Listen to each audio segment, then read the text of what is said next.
Olá pessoal dos primeiros anos A, B e C, lembrando que o primeiro A aí eu tenho duas disciplinas, que é a de língua portuguesa e também tenho aí a matéria de tecnologia com vocês, o projeto aí Tecnologia.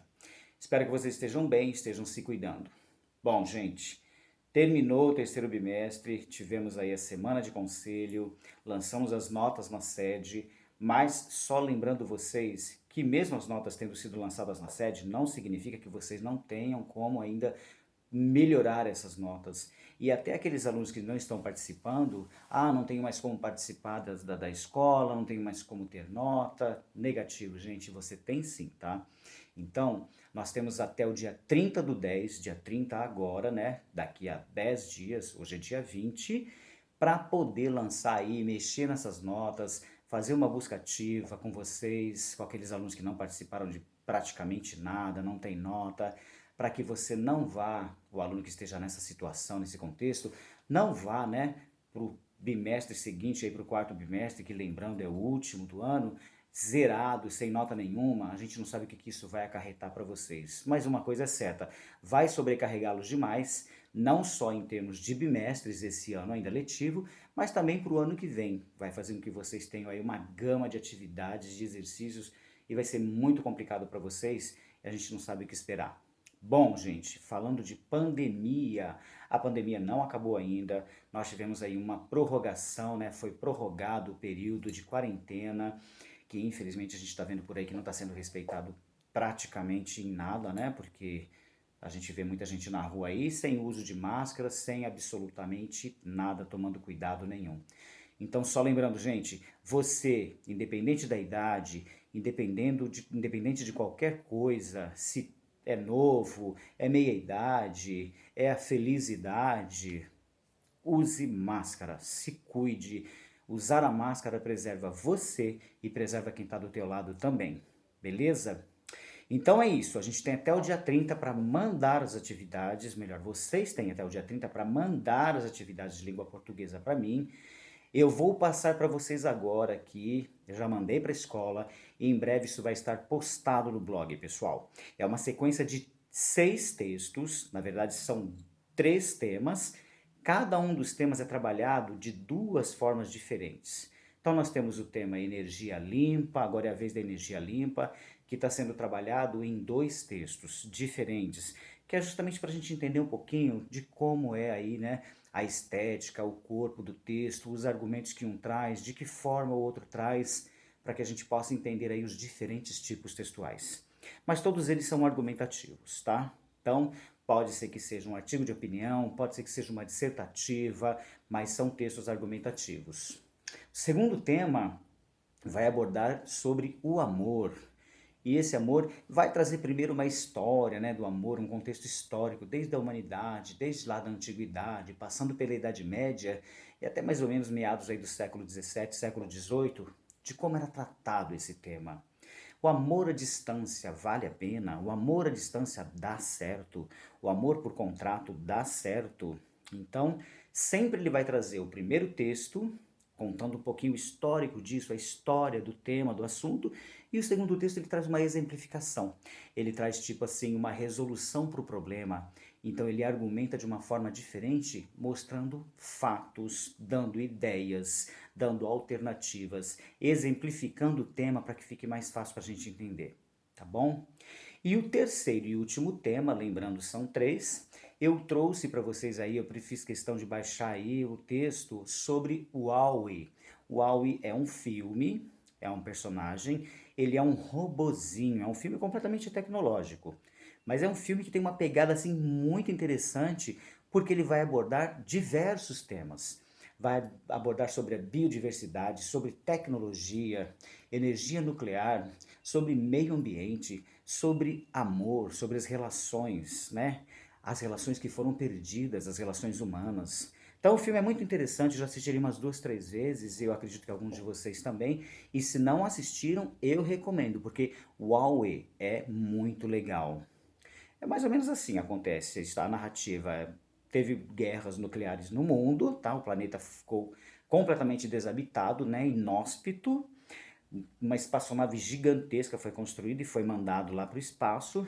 Ela funciona mais assim como se fosse uma estação, onde milhares de seres humanos que foram robotizados, eles vivem sob regras e normas super rígidas e estão morando lá em cima, esperando o momento até ver se a Terra consegue ficar habitável ainda ou não. E aqui embaixo ficou uma empresa que se chama Huawei, é esse mesmo nome, W-A-L-L tracinho e o E. E a personagem principal do filme, que é um robozinho super simpático, super bacaninha, já tá velhinho, cansado, ele ficou responsável aqui na Terra por coletar todo tipo de lixo e compactar esse lixo. Então o trabalho do Huawei é esse. Qualquer tipo de coisa diferente que acontece, qualquer manifestação de vida diferente, ele já capta, ele já vê, ele já saca. E o Huawei é muito legal, porque ele tem também uma coisa meio fábula, meio crônica. Quem é a companhia do Huawei? É uma barata. E aí a barata, esse bicho aí asqueroso, né, esse inseto asqueroso, acaba tendo aí uma dimensão, uma importância super bacana, super interessante. Até que em um determinado momento desce lá do espaço, né, uma outra empresa, que coloca um outro robozinho, e agora é a Eva. A Eva completamente modificada, moderna, tecnologia high-tech, e o Huawei percebe isso, e ele fica inclusive assustado, porque na chegada da nave foi assustadora. E ele então se aproxima da Eva, ele percebe que é um robozinho, só que a Eva não conhece o Huawei e ela está programada para dizimar qualquer espécie de vida diferente que apareça no planeta Terra. Ela está aqui para escanear, para vistoriar, né, para ver o que é que está acontecendo de diferente no planeta. Só que no meio dessa trama toda, aí os dois acabam se conhecendo, entre trancos e barrancos. A Eva trata ele muito mal, machuca entre aspas, ele é um robô. Só que é um robô diferente, porque ele tem sentimentos humanos, ele se apaixona por ela, ele tem uma super preocupação com essa barata, que é a companheira dele. Até que o Huawei encontra o quê? Um vasinho, uma mudinha de planta. E aí ele sente que aquilo é uma coisa impressionante que tem que ser preservada, tem que ser cuidada. Mas por um acidente, essa muda de planta é levada lá para o espaço, para essa estação que eu falei, onde moram os robôs e as pessoas, né? E os dois têm que ir atrás dessa planta, porque eles percebem a importância dela. A Eva até então não. Até então ela tá em outra pegada, com outro esquema, ela é programada para outras coisas, ela é programada para cuidar, escanear e vistoriar. Mas ela acaba percebendo o amor, o carinho. Esse Huawei é um robô diferente, e aí ela acaba percebendo isso. Enfim, a história é muito interessante, gente. Nesse filme dá pra gente pensar um monte de coisas, tá? De questões, desde a questão ambiental que aparece, até a questão dos sentimentos, que aí a gente tem o amor do robozinho do Huawei, né, por ela, até também a questão tecnológica, porque ele é tecnologia pura, o filme é tecnologia pura. E ele não é tido como um grande clássico do cinema, não, tá? Aliás, o primeiro texto traz isso. Porém, ele é, sim, uma obra-prima e que traz muitas questões para serem pensadas. É mais uma daquelas pegadas de Hollywood, onde é lançado um filme que faz muito sucesso, porém a impressão que dá é que não pega muito, né? Manja o Avatar? Lembra do Avatar? Um filme sensacional, espetacular, com uma proposta ambiental, com uma proposta de sentimentalismo, de sentimentos humanos, uma questão da humanidade interessantíssimo, mas que a impressão que deu é que não pegou muito, né? E no Huawei tem justamente isso, nesse filme aí, o Huawei tem justamente isso, a questão da humanidade, porque a humanidade perdeu, ela não só perdeu o sentimento de humanidade, mas também perdeu o planeta, ok? Então, assim, são 6 textos com 3 temas. É que cada tema é trabalhado de duas formas diferentes. Bom, vamos lá então ver mais ou menos como é que funciona isso, né? Como que é a pegada aí de cada um desses textos e como que eles são trabalhados, os temas, né? Desses textos. Bom, o primeiro texto nós vamos ter aí a energia limpa. Agora é a vez da energia limpa. Estou mexendo aqui no meu computador, que eu não sou bobo nem nada, né? Uma colinha básica. Então, esse primeiro texto é o seguinte: ele vai abordar a questão da criação de novas fontes de energia limpa. Mas é interessante que ele traz uma coisa, uma ideia que diz mais ou menos assim. Ao invés de se pensar em novas fontes de energia limpa, por que não a gente pensar em economizar, em cuidar das que nós já temos, que são tantas, né? Então, esse texto, ele traz inclusive um slogan alemão que diz o seguinte: a nossa opção, a nossa escolha pela energia é a energia limpa, é a energia economizada, né? É a energia cuidada e distribuída de forma consciente, para que todos possam usar, para que todos tenham acesso a ela. Então, ao invés de se pensar em novas fontes de energia, gastar dinheiro com tecnologias diferentes para descobrir novas fontes de energia, por que a gente não pensa em cuidar das que nós já temos, tá? Então, esse é o primeiro texto que aborda a questão da energia limpa. O segundo texto, que ainda vai falar da energia limpa, que vai tratar da energia limpa, ele vai trazer um exemplo, ele vai trazer a questão dos raios. Porque o raio, na verdade, coisa que no Brasil não falta, né? Nós estamos num país tropical, um país assim de intempéries climáticos fortíssimos e poderosíssimos. Tanto é que na época de chuvas e tempestades aí, nós temos centenas de milhares de raios que são despejados no solo. E esse texto, o texto 2 diz o seguinte: em um único raio, ele tem uma quantidade, uma potência de energia elétrica tão grande, tão forte, que seria capaz de sustentar 6 pessoas durante um mês inteiro, ou mais, né? Ou mais pessoas, ou mais tempo, um único raio. Agora imagine então nas épocas de tempestade, como é que a gente está entrando agora, né? Como que essa energia, essa fonte de energia totalmente limpa, totalmente renovável e dada de graça pela natureza, né? E outra coisa, ele aborda a questão do perigo, porque um dos argumentos é a questão do perigo, de se explorar essa energia, se pudesse pensar numa tecnologia que captasse, né, essa energia do raio, essa eletricidade do raio, e armazenasse tudo isso para que pudesse sendo distribuído aos poucos. E aí eles falam da questão do perigo. Ah, mas é muito perigoso, já pensou? Como que pode ter acesso ao raio? Como é que vai fazer para armazenar, para captar essa energia e armazenar?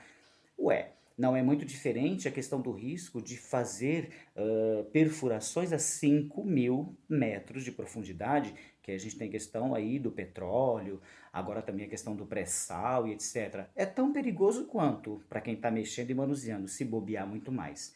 Então, o primeiro texto traz a questão da economia. Ao invés de se pensar em novas fontes, por que não cuidar das que nós já temos? E o segundo texto fala sobre o quê? Ele dá exemplo do raio. Ele aborda e ele argumenta sobre o raio, que seria uma excelente fonte de energia. Mas, né, gente, tudo é política, tudo é dinheiro. E aí a gente tem as empresas petrolíferas, tem a elite, né, detentora do poder financeiro e também do poder, que acaba não deixando que algumas coisas aconteçam. Bom, esse é o primeiro tema, energia limpa, tá? Agora é a vez da energia limpa. O segundo tema, a gente tem o amor, tá? Ele vai trazer um pouquinho, gente, do histórico desse tema amor. Ele vai falar lá desde os primórdios, né, da humanidade, como que eram os casamentos por contrato. Ele vai falar assim que a moça quando nascia, ela já era prometida para um rapaz, para um garoto. Muitas vezes nasciam na mesma época ou até por um homem muito mais velho, mas o fato é que aquela moça já era prometida para alguém. E aí vai falar dos dotes, que em alguns casos eram dotes milionários, tá? E que muitas delas eram sequestradas, tá? Elas eram sequestradas das suas casas, das suas mansões, das suas fazendas, levadas para longe, tirava-se a honra da mulher e depois não tinha como desfazer isso. E a pessoa acabava recebendo o dote. Era uma atitude extremamente machista, de uma pessoa, um homem chegava lá e demarcava seu território. Mas o fato é que a mulher não tinha muita opção não, tá? Era um desrespeito, era uma falta de consideração terrível. E que fica aí para nós aí, será que esse tipo de amor dava certo, esse tipo de união dava certo? Que era totalmente pensada e executada somente é, ao bel prazer do homem, né? Uma situação machista e não da mulher. Ou, como é hoje, as relações são mais duradouras, onde existe um comum acordo, as pessoas ficam juntas e se casam por amor, paixão e etc. Então ele vai trazer um pouco desse histórico. Amor à distância dá certo? Porque a gente também tem esse tipo de relação, né? Esses tipos de relações onde as pessoas namoram, se comprometem, em alguns casos até assumem compromissos seríssimos à distância. Então, vai saber. O fato é que o amor está sendo retratado aqui, o segundo tema está sendo retratado por esses dois textos. O primeiro ele traz esse contexto histórico, né, um pouco dessa explicação, né, dessa linha do tempo, de como acontecia antes. E o segundo texto, que vai também tratar a questão do amor, ele vai trazer um exemplo, lembrando o que eu falei, né? Retificando aqui, ó. Perdão, repetindo. Cada tema foi trabalhado em 2 textos, portanto são 6 textos com 3 temas. Um sempre vai trazer um lado histórico, etc., vai explicar um pouquinho alguma coisa sobre o tema, e o segundo vai trazer argumentos, exemplificações, muitas vezes soluções para o problema, né? Se ele for um problema, ok? Vamos fazer a leitura desse segundo texto aqui, que está abordando também o tema amor, para ver como é que ele trata esse tema amor no segundo texto? O primeiro foi uma coisa histórica, né? Foi uma linha do tempo, foi uma explicação aí, uma narrativa de como que era essa questão antigamente. E o segundo texto vai dizer o seguinte, ó. Tio Pádua. Tio Pádua e tia Marina moravam em Brasília. Tio Pádua e tia Marina moravam em Brasília. Foram um dos primeiros. Mudaram-se para lá no final dos anos 50. Quando Dirani, a filha mais velha, fez 18 anos, ela saiu pelo Brasil afora, atrás de um primo para casar com ela. Encontrou Jairo, que morava em Marília. Então estão juntos e felizes até hoje. Jairo e Dirani casaram-se em 1961. Fico pensando se os casamentos arranjados, olha só essa colocação que ele coloca, é bastante interessante. Fico pensando se os casamentos arranjados não têm mais chances de dar certo do que os desarranjados. E a gente vai entender aqui, gente, essa palavra desarranjados por 2 prismas, né? Pode ter 2 conotações. Desarranjado porque ele não é, hoje em dia o amor não é, a mulher já é prometida para alguém, então não existe um arranjo, tá? E também desarranjado pela questão da confusão, pela questão muitas vezes da inconsistência, da falta de tempo, né? Da falta de quanto perdura esse casamento e que muitas vezes hoje em dia é muito pouco, né? E esse o desarranjado tem essas 2 conotações aí, beleza? E aí ele fala o seguinte, e temos um outro texto ainda, ó, que também entra numa questão explicativa de como ele continua dando aquele contexto histórico, aquela explicação histórica para esse tema, o amor. E ele vai dizer o seguinte, ó, o casamento e o amor na Idade Média é um fragmento, ele é muito interessante, é muito gostoso, e aí ele vai falar um pouquinho de como que era esse amor na Idade Média e vai esbarrar um pouco em algumas coisas que eu já falei, que ele já se refere no primeiro texto. E ele vai dizer mais ou menos assim, ó. Nos séculos 9 e 10, as uniões matrimoniais eram constantemente combinadas com o consentimento da mulher. As uniões matrimoniais eram constantemente combinadas sem o consentimento da mulher. Lembra lá da mulher que eu falei que não tinha opção de escolha, não tinha nada? Então, que na maioria das vezes era muito jovem. Ela era prometida muitas vezes desde o momento em que nascia. Já estava prometida para um menino, para um rapaz, para um fazendeiro, para um latifundiário, sei lá para quem. Sua pouca idade era um dos motivos pela falta de importância que os pais davam à sua opinião. Diziam que estavam conseguindo o melhor para ela. Aquela velha história, né? Pai e mãe sabem o que é melhor para os filhos, né? Eu também quero pensar assim. Raras exceções, né? Mas é verdade, gente. Pai e mãe sempre sabe, sempre quer, vamos dizer assim, né? Pai e mãe sempre quer o melhor para os seus filhos. Isso é fato, né? Eu desconheço um pai ou uma mãe que vai querer o mal do seu próprio filho. Bom, essa falta total de importância dada à opinião da mulher resultava muitas vezes em raptos, que é o exemplo que eu dei aí. Como o consentimento da mulher não era exigido, o raptor garantia o casamento e ela deveria permanecer ligada a ele, o que era bastante difícil, pois os homens não davam importância à fidelidade. Esse é um ponto bastante interessante que a gente tem que citar também, né? Sempre a mulher, infelizmente, né, infelizmente, graças a Deus isso está um pouco diferente, não teve muito poder de escolha, não tinha muito poder de opção, né? Não tinha leque de opção e de escolhas, ficando sempre à mercê aí dessa atitude machista, né? E desagradável, deselegante, enfim. Então, veja que o tema amor foi abordado aí em 3 textos, então é muito interessante, tá? O que a gente vai verificar em cada um dos textos? Vai verificar a estrutura em que eles são montados, vai verificar o tempo, vai observar o tempo verbal. Percebam que os autores dos textos não fogem do tempo verbal, eles continuam sempre no mesmo tempo e seguram esse tempo, mesmo que eles façam uma ponte, né, com um tempo anterior, com uma época anterior, mas eles voltam lá e seguram o tempo verbal. Outra coisa, gente, as ideias, elas são ligadas por conjunções. Entretanto, visto que, porém, todavia, também, mas também, pois, porque, etc, etc. São todas conjunções que ligam ideias. Lembrando que preposições de, para, com, pelo, por, são palavrinhas, são conectivos que ligam palavras. E as conjunções ligam ideias. Beleza? E aí temos então o último tema, que é justamente tecnológico, que é o filme Wall-E, que eu já dei algumas explicações para vocês. O primeiro texto vai falar um pouquinho sobre a criação, sobre a produção do filme, o tanto que ele foi investido de tecnologia, high-tech, etc., para a época, né? Mas que não pegou muito porque ele é tido assim não como um grande clássico, ele é uma animação, mas não é um grande clássico de Walt Disney, etc., mas que quem assiste sempre sai com uma ideia ou com ideias bem bacanas, que são as mensagens, as propostas que o filme traz. Então, o primeiro texto sobre o filme Wall-E, ele vai falar um pouquinho sobre como foi produzido, como foi pensado, né? A set de filmagem, investimentos, tanto financeiros quanto tecnológicos.